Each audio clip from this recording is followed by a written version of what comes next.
effectiveness of education is currently considered one of the most pressing issues. But when students do not produce desired results, for example, failing at standardized tests, who is there to blame? Teachers or students?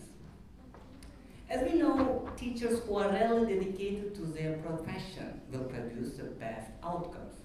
For teachers to be effective, in order to achieve pedagogical professionalism, teachers should have cognitive ability, ability to speak, organize, divide attention, gain authority in front of students. I'm a teacher with more than 4 years of teaching experience. I have taught English grammar, IELTS, SAT, and currently serve as a virtual English teacher in Latin America. And I came to realize that when it comes to education, differentiation is fair. What concerns most teachers, including me, is how to make our students do more than required for. Because excelling in standardized tests, taking 100% score means more than class time and homework. In a typical class, we teachers show our students extra practice, show them how to utilize this material, prove with our personal experience, guarantees them that scores will increase. Now our students understand the value of exercise. They are willing to do it. They are motivated. But the next lesson, when you ask from them if they've done it, typical answer is, I am waiting for my book to be printed.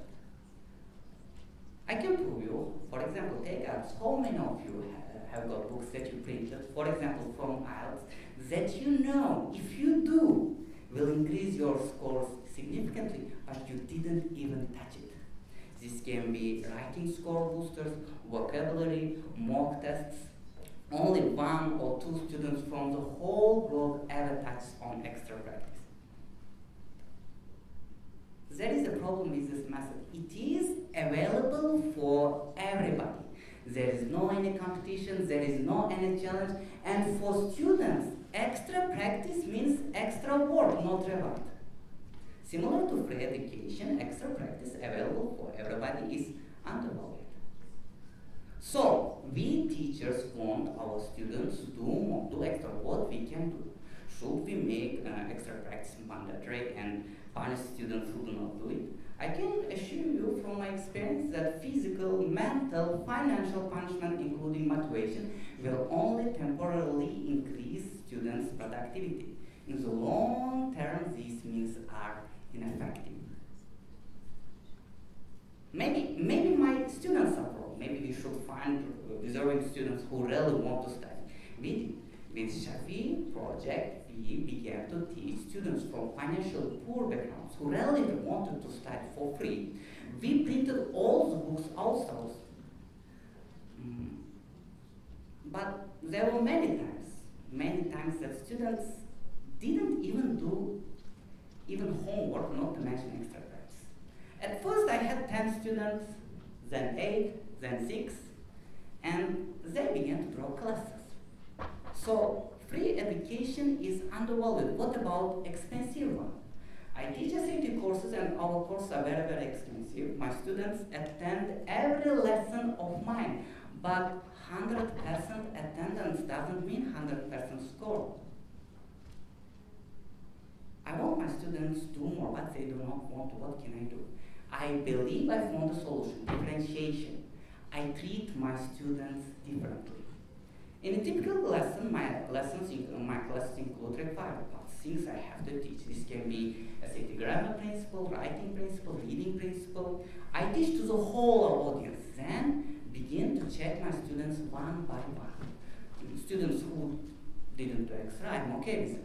I pay much more attention to students who really did extra. And I begin to show them clever tricks to score higher, give extra practice, and teach them individually after the lesson. I also work at Education Consulting Forum, so I will support them in choosing right colleges. I show them how to write effective essays, give feedback on their recommendations. Overall, I will support them extra in college preparation, college application, and standardized test preparation. Here is an important point. I do not share the same benefits with students who didn't do extra. Now, currently, at the end of the lesson, my students come to my desk according to my test, they ask extra practice themselves. Class breaks, I'm filled with questions. I shared the same notes before differentiation method, but it was available for everybody. Now I only share it with students who really did extra. And now, not only one or two students from my group do extra, but more than half of the students at each of my group extra. And not only scores of students who did extra, but whole group's average score increased significantly. Overall, I believe that knowledge should be free to share, but when it comes to education, differentiation is fair. Thanks a lot.